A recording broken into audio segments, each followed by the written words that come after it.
ini saya akan menjelaskan tentang chapter yang kelima, yaitu tentang vektorisasi kata dan dokumen. Langsung saja kita ke teorinya. Yang pertama ini jelaskan kenapa kata-kata harus dilakukan vektorisasi dilengkapi dengan ilustrasi atau gambar.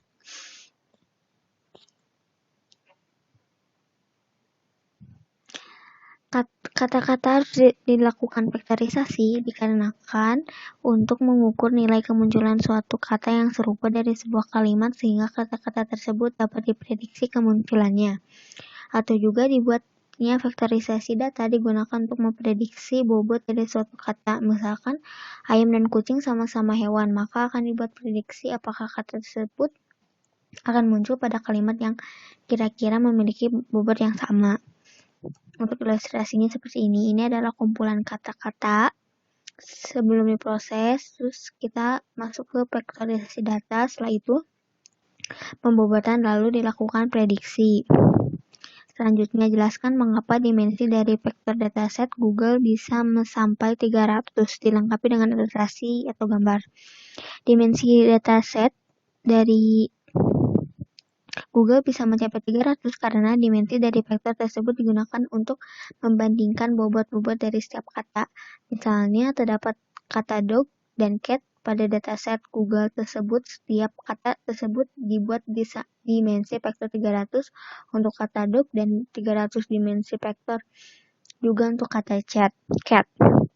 Kemudian, kata tersebut dibandingkan bobot kesamaan katanya akan muncul akurasi sekitar 70% kesamaan bobot dikarenakan kata dog dan cat sama-sama digunakan untuk hewan peliharaan. Nah ini ilustrasinya. Ini dataset dari Google, terus dipilihlah kata dog sama cat. Setelah itu dibagi masing-masing 300 vektor, yaitu 300 vektor untuk cat dan 300 vektor untuk dog. Itu disandingkan. Setelah disandingkan kita dapat kesimpulan kesamaan bobot penggunaan kata yaitu kurang lebih 70%. Nomor 3, jelaskan konsep vektorisasi untuk kata dilengkapi dengan ilustrasi atau gambar.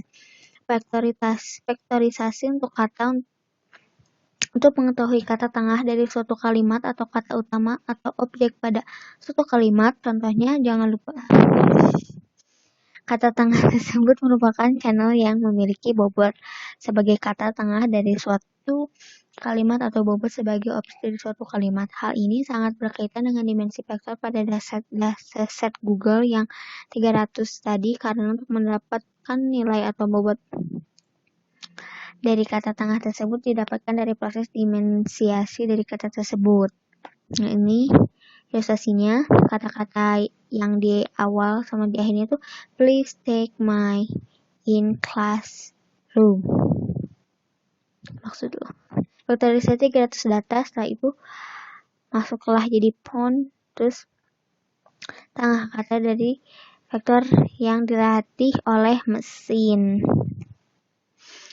Yang nomor selanjutnya, jelaskan konsep vektorisasi untuk dokumen dilengkapi dengan ilustrasi gambar.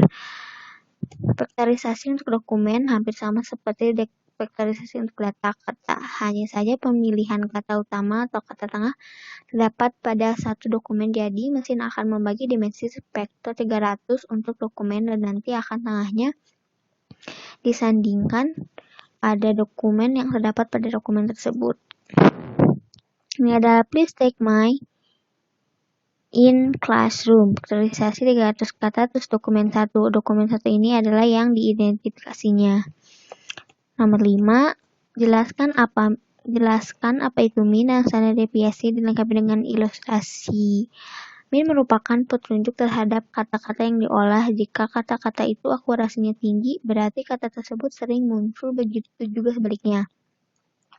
Sedangkan standar deviation merupakan standar yang menimbang kesalahan sehingga kesalahan tersebut dianggap wajar.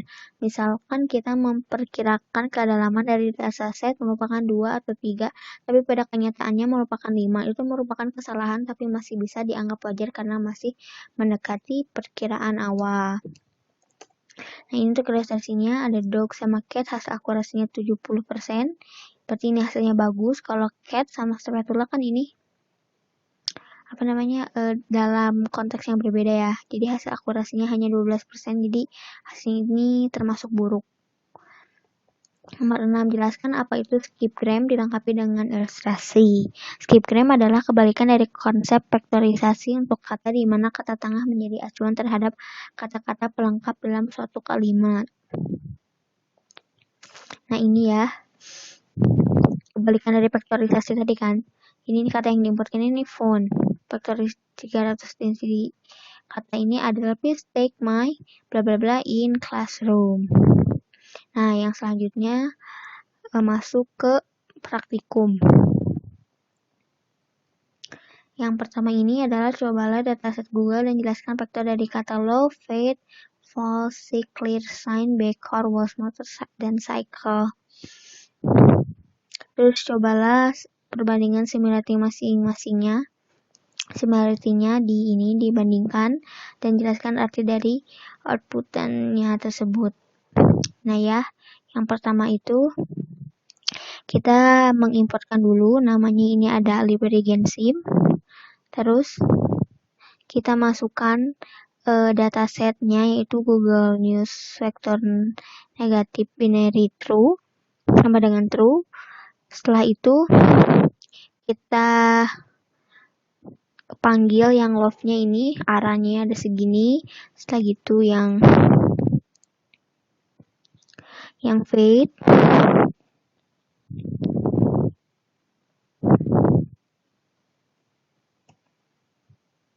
yang sick,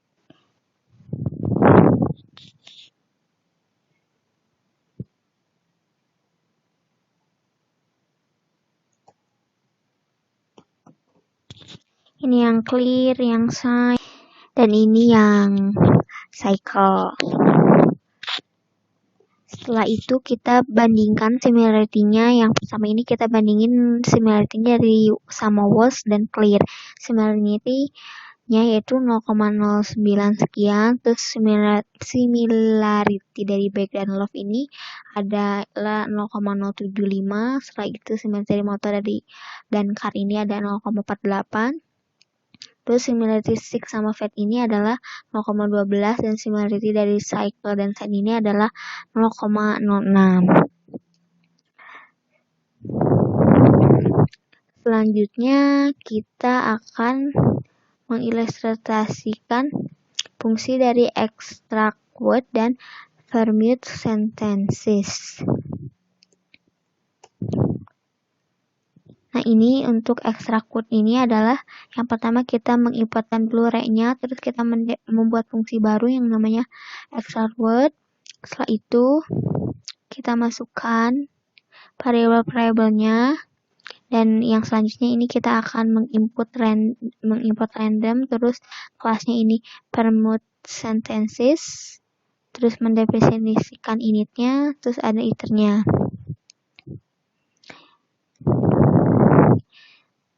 Terus ke yang selanjutnya, jelaskan fungsi dari library take dokumen dan doc. Ini stay prakteknya. Yang pertama kita download. Kita ini import dulu take dokumennya, setelah itu doc to fact-nya.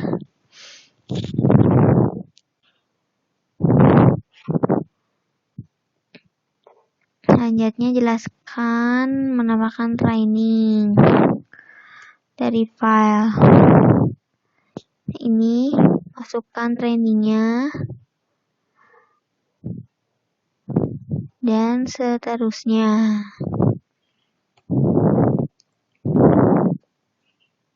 Ini nomor 5 ini pengocokan dan pembersihan data.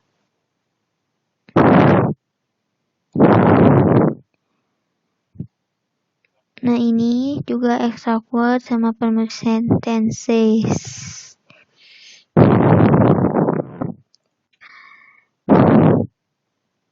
Jelaskan dengan kata praktek kenapa modal harus di-save. Karena biar tidak hilang. Itu ya intinya. Nah, ini di save-nya di HCDF2V. Seperti itu.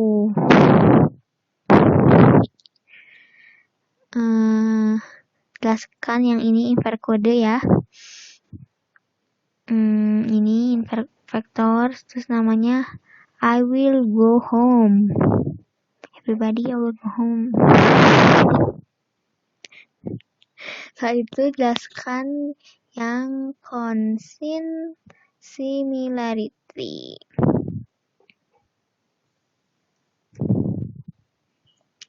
Nah, ini yang constant similarity ini she's going to school after West Hand. Service suck. Ini arahnya segini 0,4 dan type-nya adalah plot 32. Terus jelaskan praktek score dan cross.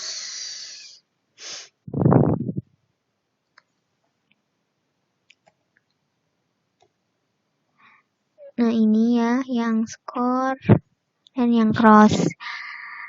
Sekian dari saya. Mohon maaf bila banyak banget kesalahan. Wassalamualaikum warahmatullahi wabarakatuh.